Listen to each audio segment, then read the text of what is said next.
और आपको भी ठीक ही लग रहा है, हमें भी ठीक लग रहा है। इस बार तो बहुत अच्छा लग रहा है। बहुत अच्छा लग रहा है, बहुत अच्छा लग रहा है कि ठीक लग रहा है। क्या ठीक अच्छा नहीं होता है? सर 2008 के बाद में कभी भी आपके पास यह सीट रही नहीं है, बड़ी चुनौती थी। इस बार जीत रहे हैं, इस बार जीत रहे हैं। खीमसर तो पक्का ही जीत रहे हैं, कोई मुझे नहीं लगता कि कोई इसमें किंतु परंतु है।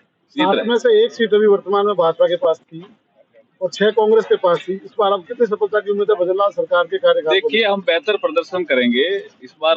4-5 जगह तो मैं जाके आया हूँ, अभी मुझे 84 और सलूमपुर जाना है, तो उसकी सूचना मैं बाद में दूंगा। बाकी हम सब जगह आगे हैं इस बार, ऐसा लग रहा है। सूचनाएं तो यही आ रही है हमारे पास।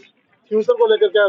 खीमसर निश्चित रूप से जीतेंगे, निश्चित रूप से। इस बार तो परिस्थितियां जो हमारे अनुकूल हुई है, बहुत अनुकूल हुई। सर इस बार गठबंधन नहीं है, तो आपको क्या लगता है इससे फायदा मिलेगा आपको?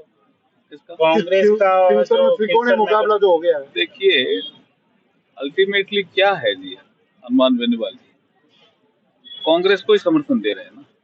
अल्टीमेटली वो एमपी इलेक्शन में भी उनका ऐसा ही रूप था। तो हमारा झगड़ा और हमारा जो सीधा संघर्ष है ना, हर जगह मुझे लगता है वहाँ एक सलूमर और 84 में भारतीय आदिवासी पार्टी से है, वो बीच में त्रिकोणिया भी है, लेकिन बाकी जगह तो सीधा कांग्रेस से ही है हमारा मुकाबला। और ये इनडायरेक्ट है, ये इनडायरेक्ट कांग्रेस है, अल्टीमेटली तो कांग्रेस ही। आपको लगता है सरकार के जो फैसले लिए गए हैं उन सब का लाभ इसमें मिलेगा?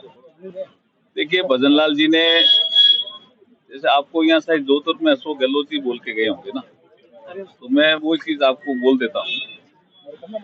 उन्होंने जो संकल्प पत्र बनाया, हम संकल्प पत्र बनाते हैं, मैनिफेस्टो को हम संकल्प पत्र कहते हैं, वो जन घोषणा पत्र कहते हैं। वो अपने पीरियड का जन घोषणा पत्र उठा ले और हमारा संकल्प पत्र वो उठा ले।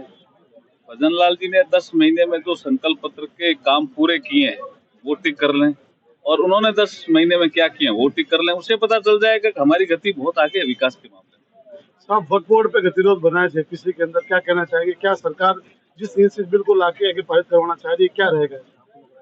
देखिए, वक्फ बोर्ड में संशोधन होना चाहिए, ये डिमांड तो मुस्लिम समुदाय से ही आई थी हमारे पास। जो माइनॉरिटी मिनिस्ट्री है उनके पास आई थी, इवन कानून मंत्री हमारे पास भी आई थी कि साहब वक्त की जमीनों पे लोगों के कब्जे हैं, कलेक्टर भी सर्वे नहीं कर सकता, और अगर किसी गांव में कोई बोर्ड लग गया कि ये संपत्ति वक्फ बोर्ड की है, तो वो पूरा गांव ही वक्फ बोर्ड का हो जाता है।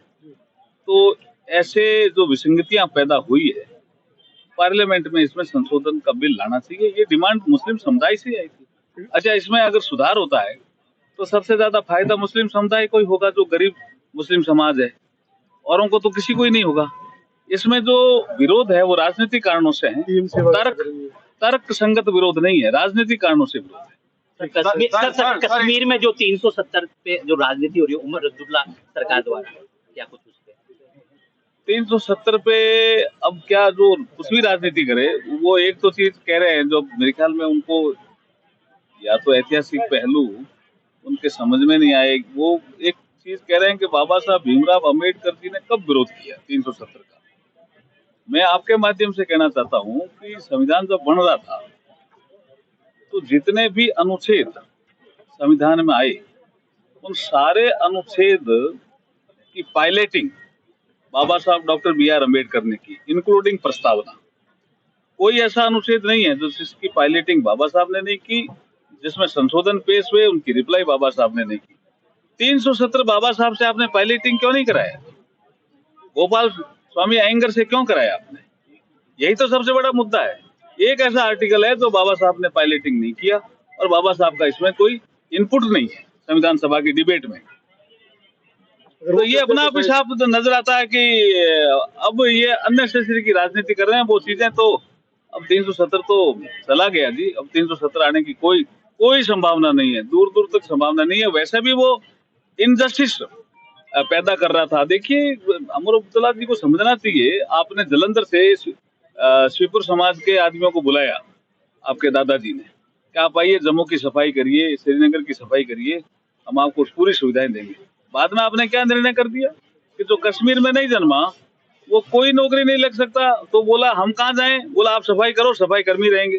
370 हटा तो बाबू बनने लग गए, कश्मीर एडमिनिस्ट्रेटिव सर्विस में आने लग गए, तो वो अन्यायकारी प्रावधान था 370, वो हटाना जरूरी था। देश की एकता और अखंडता के लिए खतरा था वो। धन्यवाद सर आखिरी सवाल सर, प्लीज एक सेकंड सर।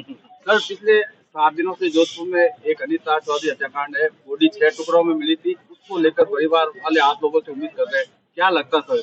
देखिए, भजनलाल जी जो हमारे मुख्यमंत्री है, संवेदनशील मुख्यमंत्री है, मामला उनके ध्यान में है, हम न्याय दिलाएंगे।